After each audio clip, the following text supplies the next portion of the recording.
and are prone to dismiss because of that. So then I learned about Piaget, and Piaget had some very interesting ideas, and I think I've told you already what Piaget was up to. He wasn't a developmental psychologist. He didn't even regard himself as a psychologist. He wanted to reconcile science and religion. That's what he was doing through his entire bloody life, because it drove him crazy when he was an adolescent. And he didn't think that he would be able to survive unless he could bring those two things together. So he's working on the same problem. And so one of the things that Piaget, who was very prone to observation, he was an ethologist of human beings. That's a good way of thinking about it. An ethologist is a scientist who studies animals by watching their behavior rather than studying them under laboratory conditions. And he got very interested in the spontaneous emergence of morality in the play of children. That was so smart, that idea that, you know, when kids come together and unify themselves towards a particular goal, so in play, that a morality emerges out of that. And that morality, and I've mentioned this before, there's a morality in game 1, there's a morality in game 2, there's a morality in game 3. What's common across all those moralities is a meta-morality. And so the meta-morality emerges from the particular moralities that are embedded in particular cooperative situations. We could say cooperative and competitive situations. You can expand that out biologically to some degree to the idea of the dominance hierarchy, right? Every social animal, and even many animals who aren't social, are embedded in a dominance hierarchy. The dominance hierarchy has a structure, or we couldn't call it a dominance hierarchy. Dominance hierarchy A, B, C, D, E, thousands of them across thousands of years. You extract out from all of them what's central to all of them. That's the pyramid of value. What question do you need answered about the pyramid of value? What's at the top? Because that's the ideal. That's the eye at the top of the pyramid, or the golden Buddha in the lotus. It's the same thing. It's the same thing as the crucifix, paradoxically enough. And it has to do with something like the voluntary acceptance and therefore transcendence of suffering. It's something like that. These are not arbitrary ideas. They're deeply, that's my case anyways, they're deeply, deeply, deeply rooted in biology and culture. They're as deeply rooted in biology as the dominance hierarchy is rooted in biology. And we already know the answer to that. The dominance hierarchy has been around for 350 million years. It's a long time. You don't get to just brush that off and say, well, morality is some sort of second-order cognitive problem. It's like, no, it's not. I mean, I can tell you something about its instantiation in your nervous system.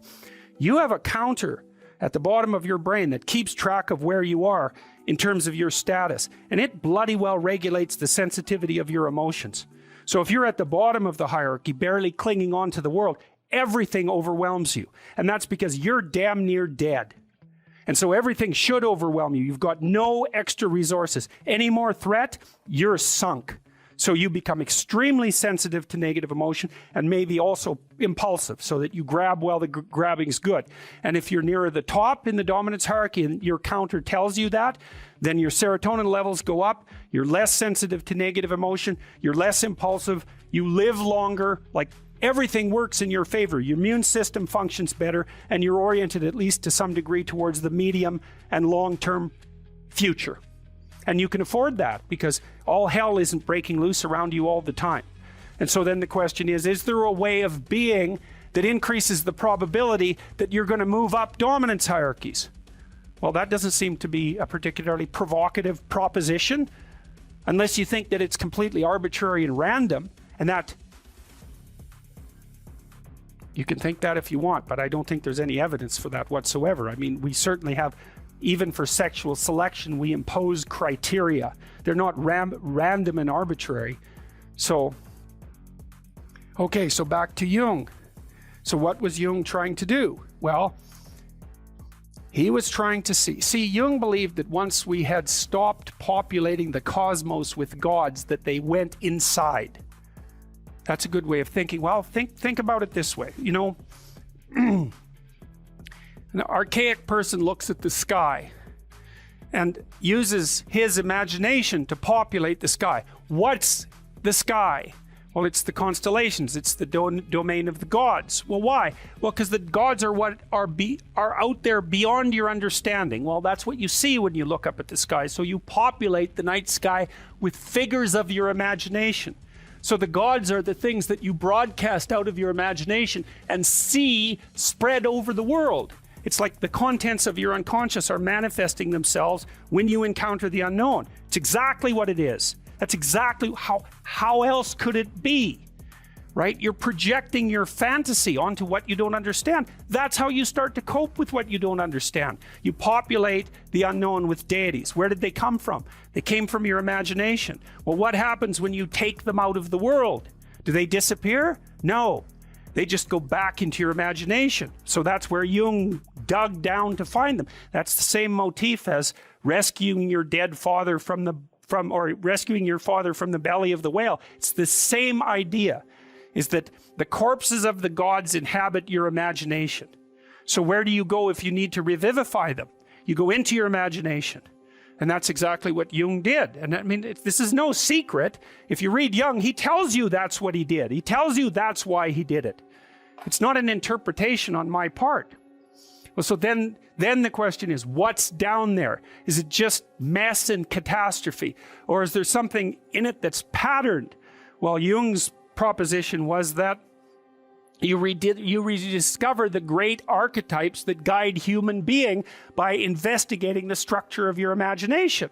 When he thought about the imagination in some sense, at least in part, as a manifestation of your biology. Well, yes, what else would it be? You know, and I told you that story about my nephew, I believe, right? About him running around as a knight and then going off to have a combat with the dwarves and the dragons. It's like, well, where did that come from? Well, partly it came from his culture, right? Because he was a knight, and so obviously that's a cultural construct. But the thing is that his imagination it's this structure that's looking for things to fill itself with, just like your predisposition to language. You have a predisposition to language. What is that? We don't know. What does it do? It looks for things in the world to fill itself with, right? And if you first of all, when you start to learn how to speak, you babble every phoneme. Did you know that? If I was learning to speak an Asian language, there would be phonemes I couldn't pronounce, and vice versa. An infant, all of them, they babble all the phonemes, and then as they start to learn the language, they lose the ability to say a bunch of them and only retain the ones that are relevant to that language. So a baby babbles all possible languages, that's a way of thinking about it, and then loses the ability. So that's you can see there. So you could say, well, you manifest the potential to be possessed by the set of all possible